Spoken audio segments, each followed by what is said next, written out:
Conseil des ministres s'est réuni en session ordinaire ce jeudi 27 novembre 2025 sous la présidence du camarade président du Faso, le capitaine Ibrahima Traoré. Le Conseil a examiné et adopté plusieurs dossiers inscrits à son ordre du jour, entendu des communications orales, autorisé des missions à l'étranger et pris d'importantes décisions pour la bonne marche de la nation.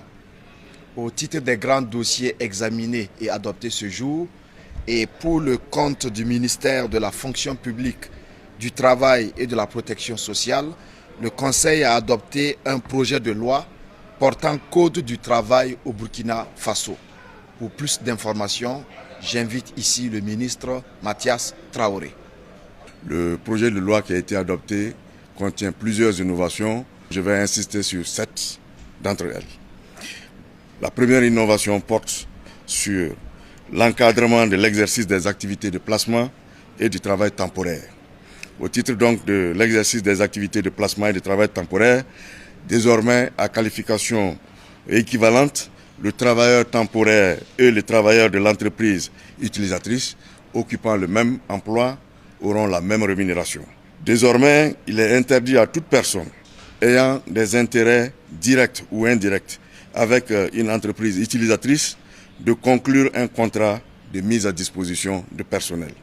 Pour compter donc de la date d'entrée en vigueur de la loi, il sera donc procédé au bout de 6 mois à la régularisation de toutes ces entreprises. Également, au titre de ces emplois temporaires, il est inscrit la limitation des cas dans lesquels on peut faire appel au travail temporaire. Il s'agit essentiellement des vacances de poste. Il s'agit également des besoins occasionnels ou saisonniers.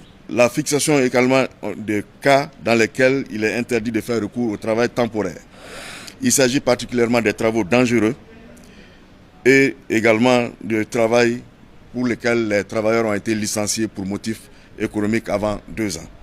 Pour la deuxième innovation, il s'agit de la limitation du nombre de renouvellements de contrats de travail à durée déterminée. Désormais, le contrat à durée déterminée ne peut être renouvelé plus de 2 fois. Une entreprise ne peut conclure un contrat de travail à durée déterminée plus de 3 fois avec le même employé. Pour la troisième innovation, il s'agit de l'encadrement de l'embauche des travailleurs non nationaux non résidents. Désormais, l'employeur des travailleurs non nationaux non résidents doit disposer d'une autorisation préalable d'un service public d'emploi. Dans le cas d'espèce, il s'agit de l'ANPE. Le travailleur non